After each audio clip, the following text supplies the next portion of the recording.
Saudara merasa ada hal yang Maha Kudus minta izin kepada Musa? Kan aneh. Kalau dia murka, dia mau marah kepada bangsa itu, marah.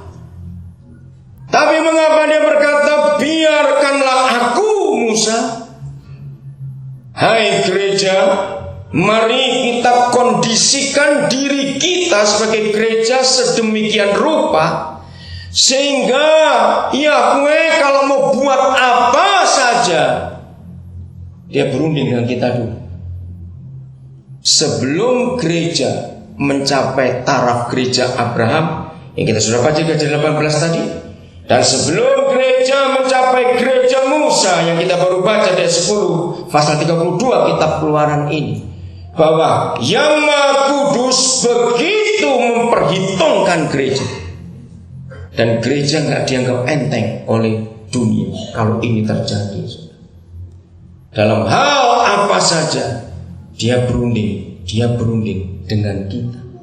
Sungguh Yahweh Tuhan tidak buat sesuatu sebelum dia merunding dulu, memutuskannya, keputusannya dengan kita hamba-hamba. Musa dapat tawaran yang dia nggak pernah minta.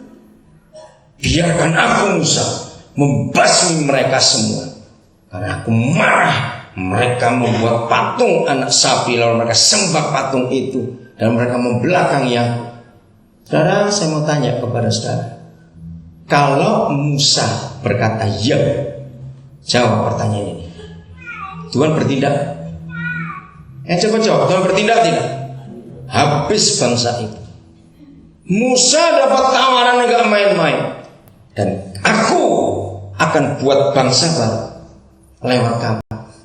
Dalam penelitian saya berapa tahun yang lalu, kalau Musa ya hari itu Israel punah, maka di dunia gak ada lagi Israel, ada Musael. Dia itu kan anak-anaknya Musa. Nah di sini kita lihat untung Musa bukan orang Indonesia. Kalau orang Indonesia mumpung ditawari, aku gak minta kok. Mari kita jujur akan hal ini. Minggu lalu saya masih ada di Manokwari. Terus saya dapat telepon dari seorang jaksa yang saya kenal di Jayapura. Istrinya yang telepon saya, tolong doakan, karena KPK, Komisi Korupsi itu meneliti semua. Lalu masalahnya di mana? Ditemukan di tabungan Bapak ada 3 kali dana masuk di atas 5 juta, dan Bapak tidak lapor. Karena dalam peraturan undang-undang korupsi, seorang pejabat yang menerima uang lebih dari 5 juta harus dilaporkan, walaupun itu sebagai hadiah atau apa. Terus saya bilang kepada istri jaksa itu, ibu gak usah takut. Waktu itu suaminya masih dalam pemeriksaan, berapa jam katanya. Kalau hidup kita motivasinya benar, gak usah takut. Nah, di situ saya baru tahu juga sebetulnya undang-undang korupsi itu hebat di negara ini. Cuma masalahnya tadi, Indonesia ini satu-satunya negara di dunia semua hukum selalu ada akhiran kecuali. Nah, ini yang rusak. Kalau hukum itu hukum tanpa kecuali, negara ini gak sebengkok ini, saudara. Karena ada kecualinya itu tadi. Sampai rambu-rambu lalu lintas pun dilarang belok kiri kecuali, dilarang masuk kecuali. Ini yang gak pernah tegas. Maka itu bengkok betul negara. Satu kali saya ketemu orang Jerman, dia jadi misionaris lama di Kalimantan Tengah. Kami bicara-bicara, dia sudah balik ke Jerman. Dia usul begini, maaf ya, saya punya ide untuk membuat Indonesia itu berubah total. Gimana caranya? Bunuh semua anak umur 7 tahun. Saya kaget tuh, kenapa? Putuskan rantai. Jadi anak 7 tahun mati semua. Nah, yang lahir baru, yang kecil-kecil baru lahir itu dididik. Wah, sadis benar pemikiran misionaris ini. Karena dia melihat rusaknya bangsa ini. Ini menyedihkan sekali. Maka itu kalau hukum gak dibuat jadi hukum, jadi rusak. Kenapa? Karena janji mumpung itu Kita harus menyadari keadaan ini, saudara. Satu kali waktu saya di Jogja, saya diajak oleh anak-anak kami yang di sana. Saya respect kepada MH Ainun Najib. Saya tahu budayawan Muslim ini. Hari itu dia baca puisi tentang bupati. Nah, saya diajak, saya pergi karena saya ingin mendengarkan. Jadi puisinya soal bupati. Dan ada diskusi di antara para mahasiswa dan beberapa dosen di Gajah Mada. Begini salah satu bait puisi MH. Bupati di Indonesia, 2,5 tahun pertama pemerintahnya itu dipakai untuk menyingkirkan lawan-lawan politiknya. 2,5 tahun yang kedua dipakai untuk mengumpulkan dana buat suksesi periode kedua. Jadi bupati di Indonesia baru memerintah kalau dipilih yang kedua. Bayangkan, itu baru bupatinya. Maaf. Dan itu mengerikan sekali. Musa tegas. Dia tidak menggunakan haji-haji mumpung itu. Saya lihat ayat yang ke-11. Setelah Tuhan marah seperti itu, lalu Musa mencoba melunakkan hati Yahweh Tuhannya dengan berkata, mengapakah Yahweh murkamu bangkit terhadap umatmu yang telah kau bawa keluar dari tanah Mesir dengan kekuatan yang besar dan dengan tangan yang kuat? Mengapakah orang Mesir akan berkata, lihat, dia yang membawa mereka keluar dengan maksud menimpakan malapetaka kepada mereka dan membunuh mereka di gunung dan membinasakannya di bumi.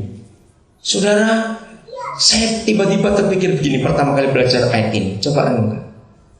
Ini Tuhan, saudara, yang Maha Kudus, pencipta alam semesta. Kata pertama saja ayat 11 saya sudah kaget. Musa mencoba melunakkan hati Yahweh. Begitu dekatnya Musa dengan Yahweh sehingga dia coba melunakkan. Lalu cara melunakkannya nggak main-main. Saya akan ajak saudara melihat ayat 12 dengan cara begini. Siapa yang pernah mengajak anaknya yang masih kecil ke sebuah supermarket atau ke mall atau belanja, tahu anak kita ini menangis minta satu mainan. Nah, karena kita nggak mau belikan, biasanya kita pakai cara, nggak mau. Ya gitu dilihat orang kamu nangis, masa nggak mau. Karena pakai cara itu, ternyata Tuhan digitukan oleh Musa. Masa kamu nggak malu? Kalau umur kamu bangkit lalu mereka mati semua, nanti orang Mesir ngomong apa itu? Saya bisa bayangkan betapa dekatnya Musa dengan Tuhan. Terus kalimat berikut, berbaliklah dari murkamu yang bernyala-nyala itu. Saudara tahu kata berbalik? Tuhan disuruh tobat Tuhan. Jangan begitu. Katakan amin. Adakah kita sebagai gereja sedekat itu dengan yang Maha Kudus? Maka itu kalau gereja cuma searah kepada Tuhan, hanya minta untuk aku, keluargaku. Dan kita tidak pernah tahu bahwa Tuhan pun membutuhkan kita dalam hidup ini. Belum selesai. Kalimat berikut, menyesal karena malapetaka yang kau datangkan kepada umatmu itu. Saudara tahu kata menyesal? Tuhan disuruh, ayo berubah keputusan. Belum selesai. Ayat 13. Ingatlah kepada Abraham, Ishak dan Israel hamba-hambamu itu seterusnya. Jadi Tuhan dianggap pikun oleh Musa.